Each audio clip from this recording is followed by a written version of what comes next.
Excelentíssimos desembargadores, a defesa técnica ela vem nessa tribuna sustentando as razões de apelação no tribunal do júri do acusado Daniel.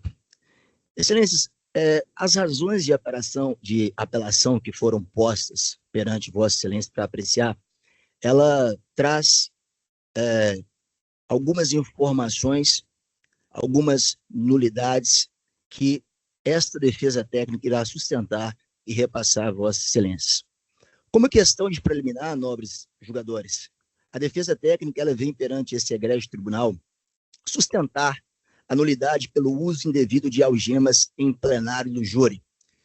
Excelentíssimos, gravíssimo essa questão, foi falado aqui agora há pouco sobre a questão da algema no plenário do júri.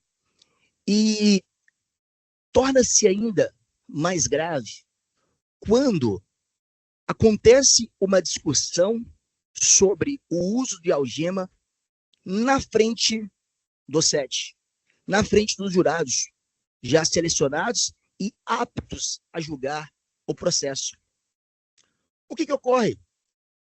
As defesas suscitaram que os acusados, invocando o que preceitua a súmula vinculante 11 do Supremo Tribunal Federal, não adentrasse aquele plenário do júri com as algemas. A questão de algema é discutida tanto no STJ como no Supremo Tribunal Federal como um estigma para aquele que vai ser julgado.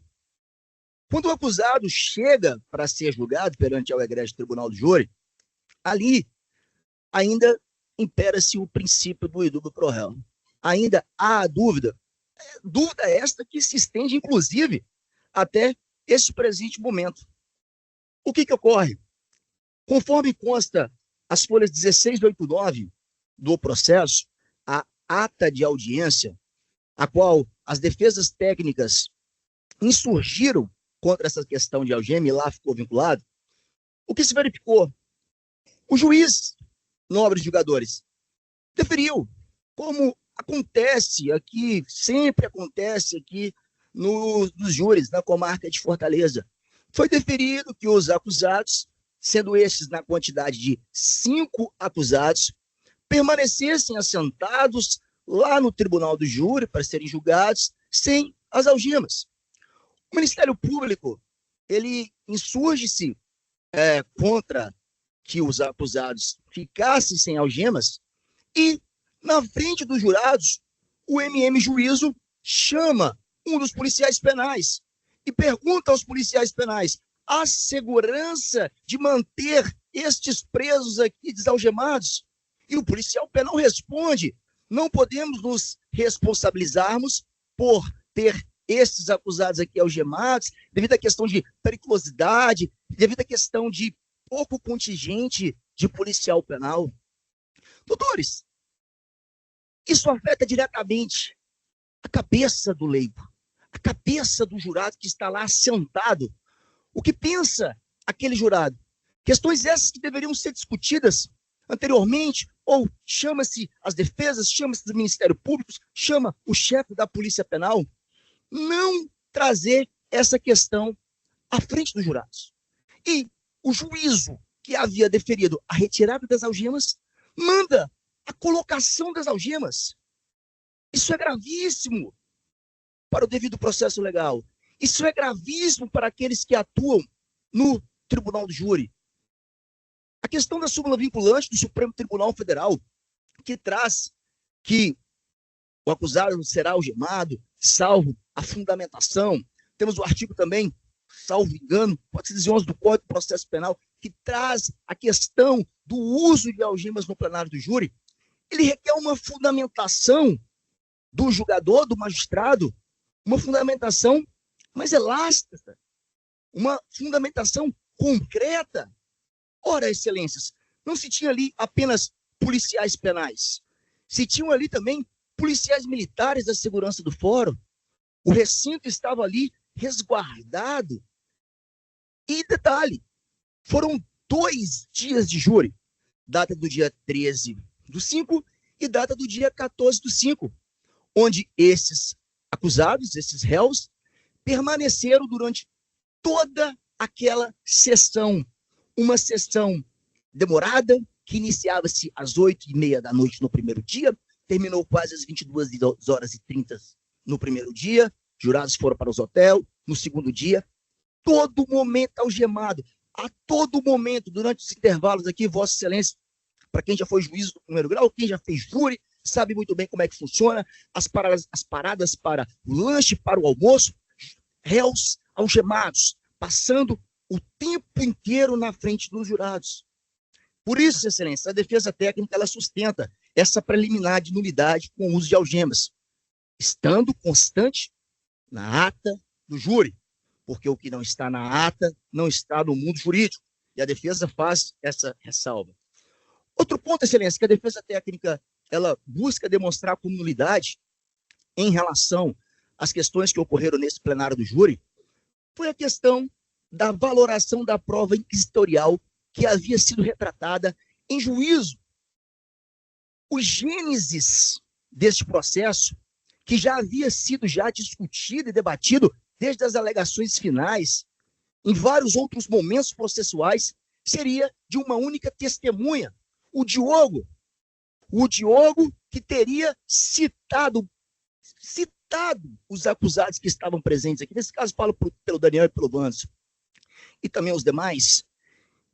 E o Diogo, ele vem perante o juízo e diz que nunca falou isso com o policial que disse que havia escutado o nome dos correios.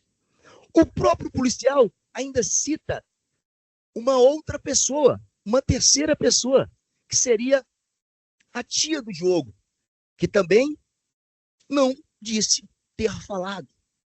Este mesmo policial é a única testemunha que fala que os acusados participaram deste crime. E é uma testemunha de ouvir dizer, é um reste, porque disse ter ouvido, e quem falou que ele ouviu, disse não ter falado. E esta prova, ela foi judicializada. Esta prova, ela respeita o devido processo legal. Esta prova não viola o artigo 155 do Código de Processo Penal, que diz que o juiz não deverá tomar suas decisões apenas com base nos elementos de inquérito e procedimento administrativo que são produzidos. Excelência, um outro ponto, Excelência, é a questão, e já entrando aqui a questões meritórias, e é o coração do mérito, é a insuficiência da prova e a ausência do nexo da individualização da conduta, tanto do Daniel quanto do Wanderson.